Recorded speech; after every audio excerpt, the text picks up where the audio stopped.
un autre sujet de conversation.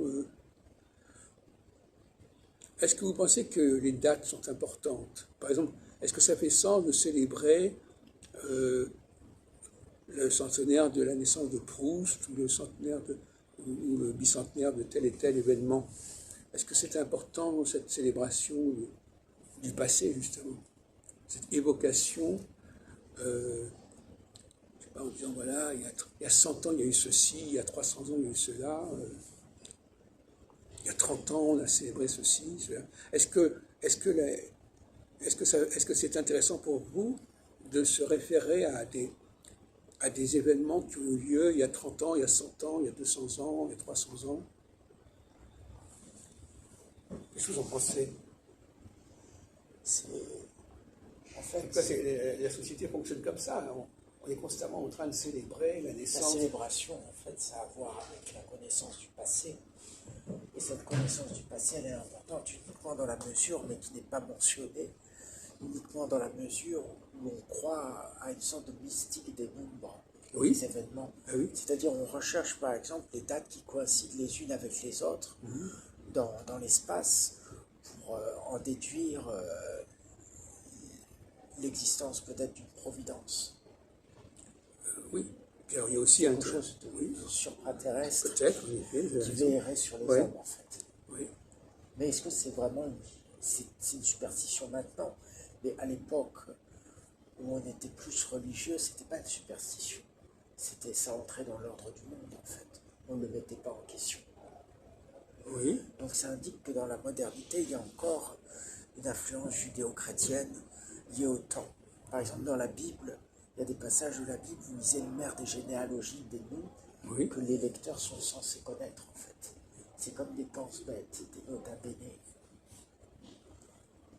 Oui. Les différentes tribus qui se sont succédées depuis Moïse et qui ont mené jusqu'au Christ, par exemple. Oui, on voit ça au début de l'évangile selon saint Jean, par exemple. Oui. Parce que le temps fait peur et il est lié à la mort aussi, et au vieillissement. Et il y a l'idée un peu alchimique, par le biais des dates, de découvrir un élixir d'immortalité. En fait, curieusement, l'utilisation des dates a à voir avec la fin de toute espèce de date, en fait. On cherche aussi dans les époques anciennes de quoi on peut faire une cueillette et choisir le positif de chaque époque pour inventer un nouveau mode de vie, notre manière d'être au monde qui l'emporterait en puissance sur les hommes du passé. En fait. Vous parlez toujours de mystique. Est-ce que vous pensez qu'il y a des choses qui reviennent au bout d'un certain temps, selon des périodes par exemple, est-ce que vous pensez du son de Pharaon dans la Genèse, avec les 7 années de vache grasse qui précèdent cette année de vache maigre, etc. Est-ce que pour vous, c'est une structure de temps qui fait sens? C'est une structure qu'on retrouve au niveau des règles de la femme, en fait. Ah oui. Oui, elle est effectivement. Alors les règles de la femme, elles sont. Vous les connaissez, les règles de la femme? Je ne connais pas très bien, mais C'est des périodes de 7 jours ou de 28 jours, c'est quoi ça? c'est la période où elle est... Ça dure combien de temps? Rappelez-moi de quoi il s'agit. Parce qu'apparemment vous y connaissez de près. Pourquoi le nombre 7 vous fait penser aux règles? Alors vous avez le 7, vous avez le Shabbat, etc. Enfin bon, le 7e jour. C'est une période de temps pendant laquelle la femme est particulièrement féconde. Et ça décide, c'est quand? Ça dure combien de temps? Je ne sais plus exactement. Ah bon, d'accord.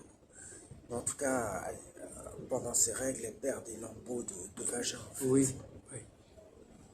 Et il y a l'écoulement du sang aussi.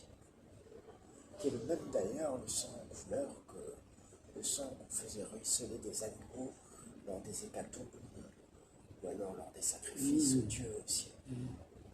Ou tout simplement à l'époque de la chasse. Le fait qu'on ait découvert que, je m'éloigne un peu du sujet, mais je vais y revenir, le fait qu'on ait découvert que le sang de l'homme est de la même couleur que celui du bétail, ou des animaux sauvages qu'on chassait, ça a créé sûrement une révolution préhistorique, en fait. Une révolution dès la préhistoire. Parce qu'on s'est dit, on peut traiter les hommes comme on traite les animaux, on peut réduire en esclavage, en fait, comme on a réduit en esclavage les animaux domestiques. Les domestiquants, en fait, parce qu'au début, c'était des animaux sauvages.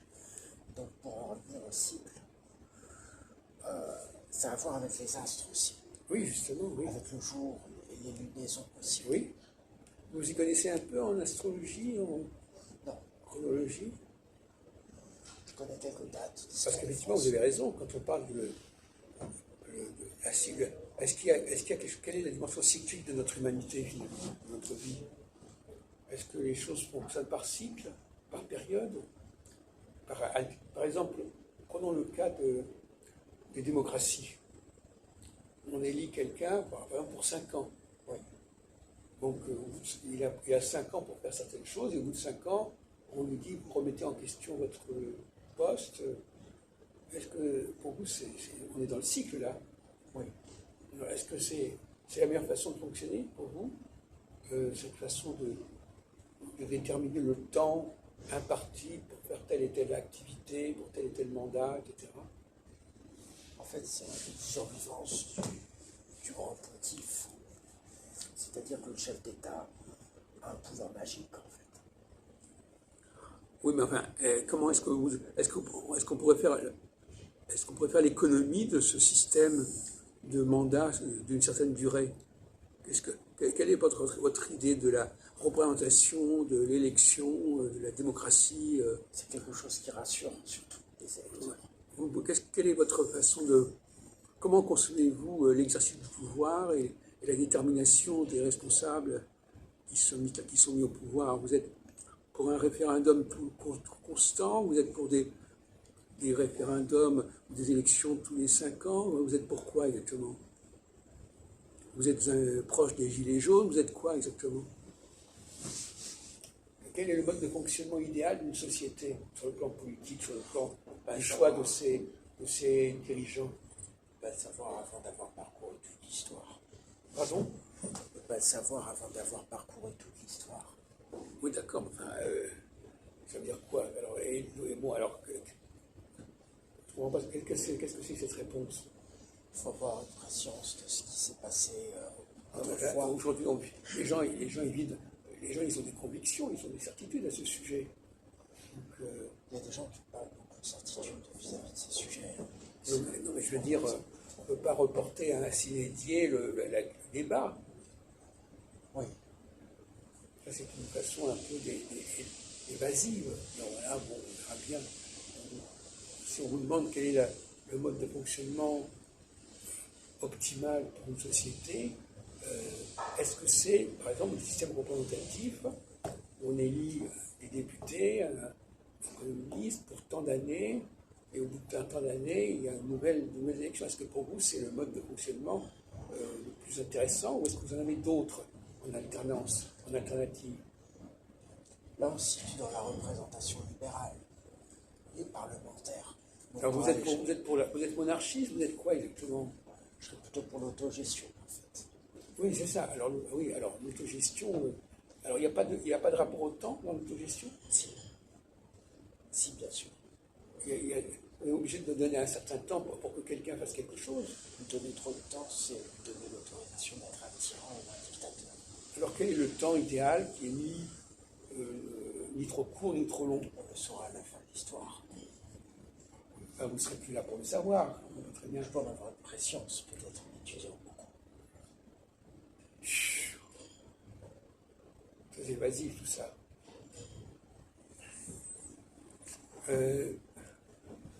Pour le savoir, il faudra être à la base de Dieu aussi, de tous les éléments du cosmos. Pourquoi pas? On peut tout simplement regarder comment fonctionnent les sociétés, parce qu'elles ont leur propre mode de fonctionnement interne, qu'il faut décrire tout simplement. Est-ce que vous avez compris comment fonctionnaient les sociétés? Je ne parle pas seulement des discours, mais de fonctionnement réel.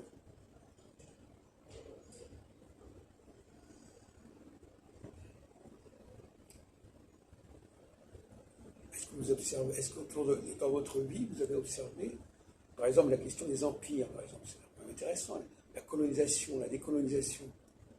Qu'est-ce que vous pensez de ces phénomènes de, tout d'un coup, couvre un grand espace, et puis après, les gens trouvent leur indépendance, et puis est-ce que ça avait sens pour vous, cette espèce de flux et reflux des empires? À un moment donné, il y a des grands empires, à d'autres moments, il y a des petites entités qui les remplacent. Par exemple, en 1989, vous étiez né en 89. Eh bien, vous avez vu que le bloc soviétique en Europe de l'Est, il s'est disloqué. En 60, l'empire colonial français s'est disloqué. Ça prouve que la notion d'empire est un échec. Non, c'est pas qu'elle est un échec, c'est qu'il y a des périodes où tout à l'heure on en parlait, il y a des périodes d'expansion, d'ouverture, et des périodes de fermeture, Oui. des périodes de repli. Parler d'échec, c'est amusant parce que parler d'échec, c'est un peu exagéré. Tu vois, parce que quelque chose ne peut pas durer indéfiniment, que c'est un échec. Oui, ça peut très bien alterner. Ça peut bien y avoir une période qui a un sens, qui succède à un autre sens, parce qu'il faut alterner. Est-ce que le fait de dormir, c'est l'échec de l'état de veille? Non. Donc,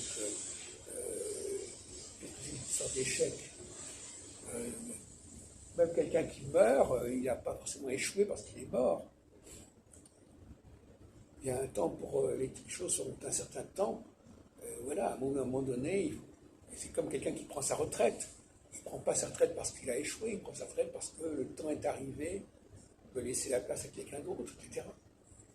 Qu'est-ce que vous pensez à propos de cela, du débat sur les retraites, M. Madras? Je pense qu'il a subi la pression des grands capitalistes, Macri. En même temps, il travaille pour eux. Donc, l'idée du capital, c'est que le temps, c'est de l'argent, et un centime est un centime, un sou est un sou, en fait.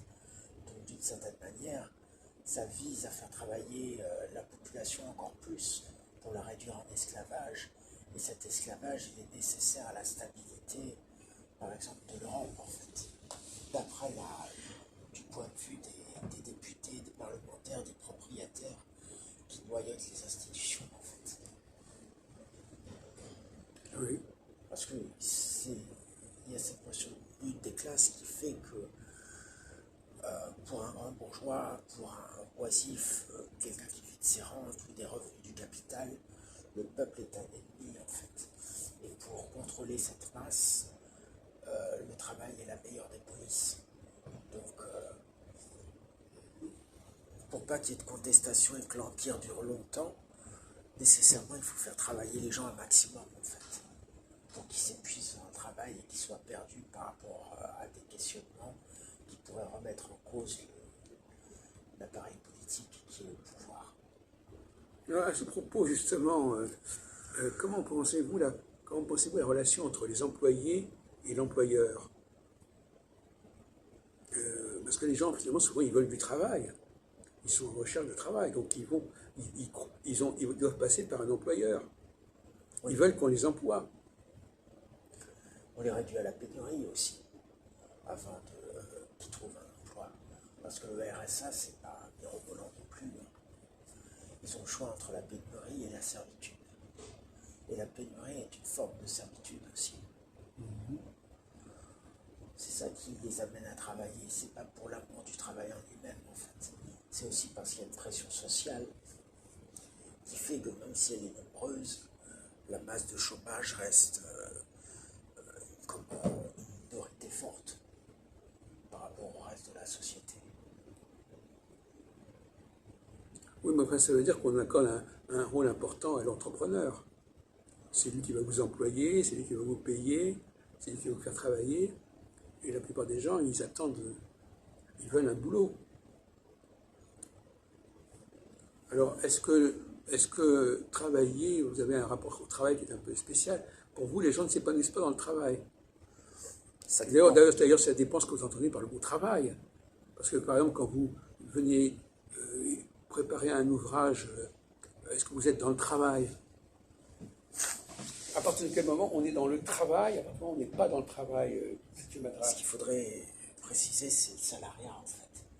Après, appeler les choses d'après Parce que dans des travaux, on peut s'épanouir, mais on n'est pas égaux devant la force physique et la dépense de calories. Et pourtant, il y a une moyenne générale du travail qui doit s'établir pour que la monnaie existe et que la banque puisse faire des profits sur l'épargne des uns et des autres. Oui. Si les banquiers ont une vision de l'argent et le sang de la société, et il doit y avoir une sorte de chaleur homéostatique qui crée une moyenne, et il y a certains hommes dans la société qui voudraient bien travailler, mais qui n'ont pas la possibilité non plus de suivre le mouvement et de se mettre en harmonie avec cette moyenne, en fait. Et ça pose problème énormément. Ça fait partie de l'aliénation, en fait. C'est-à-dire, on n'est pas égaux devant l'effort. Et pourtant, les banquiers, idéalement, ils voudraient une société où tout le monde soit égaux devant l'effort. Ils n'imaginent pas que ça ne puisse pas advenir, en fait. C'est pas seulement qu'on est dépossédé par le travail dans une certaine mesure et qu'on se sent à l'aise dans ses fonctions purement animales, l'aliénation, c'est aussi l'aliénation, le fait que pour le même travail, il y en a un qui mettra la forme, tandis que l'autre sera épuisé pour la même quantité de travail et dans les mêmes conditions. Oui. Alors je reviens sur la question des hommes et des femmes. Je ne sais pas si la dernière fois vous avez abordé ces questions-là, peut-être que vous avez avancé là-dessus.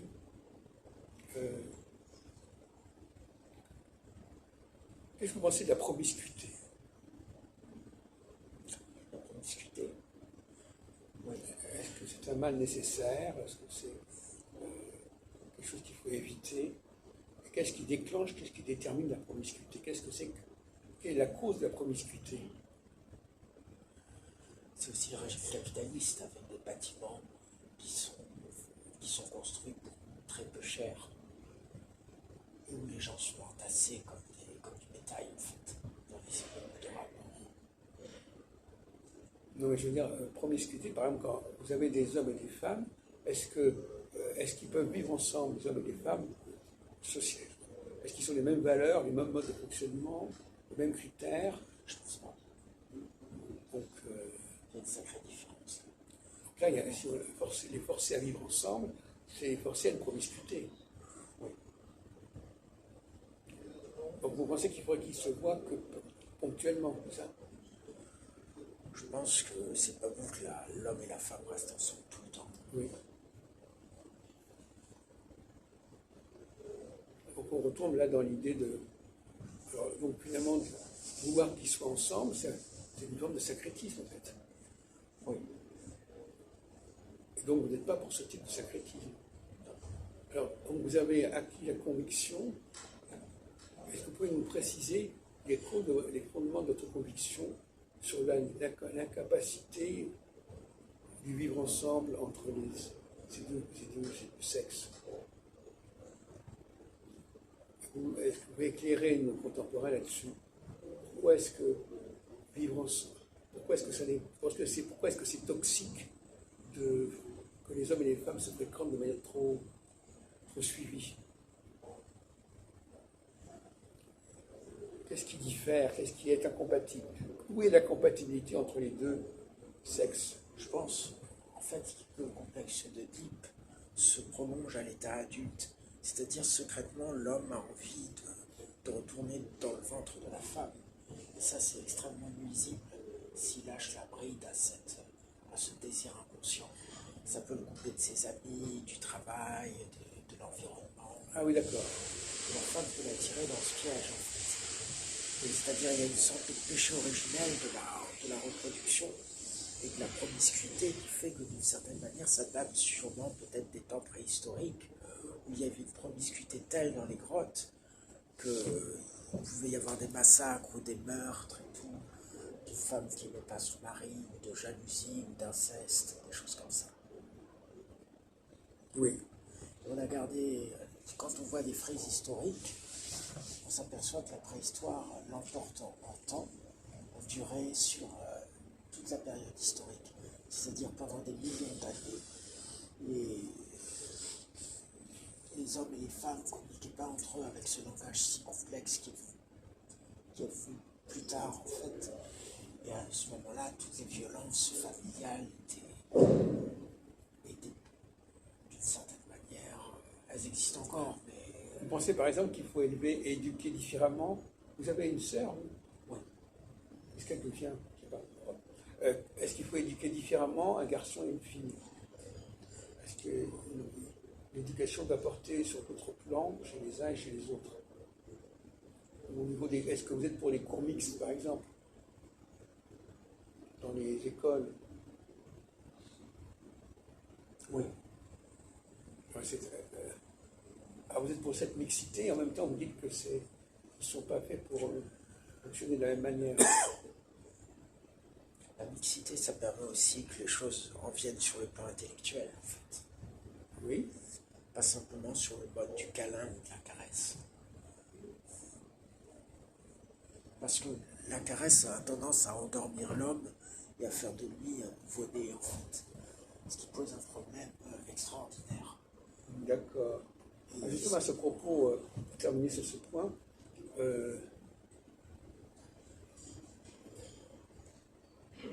quel est le point commun entre la main et le vagin?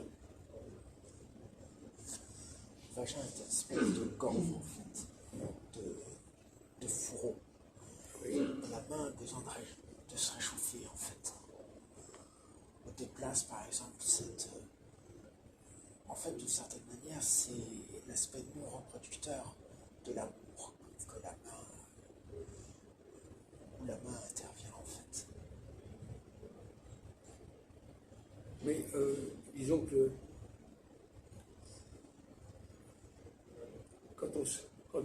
une main, on peut serrer la main de quelqu'un. Oui. Et le vagin, il peut aussi serrer. Oui.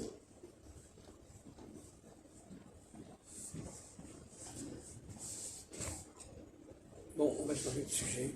Je ne sais pas si je suis une très grande aide. Écoutez, c'est toujours intéressant quand même.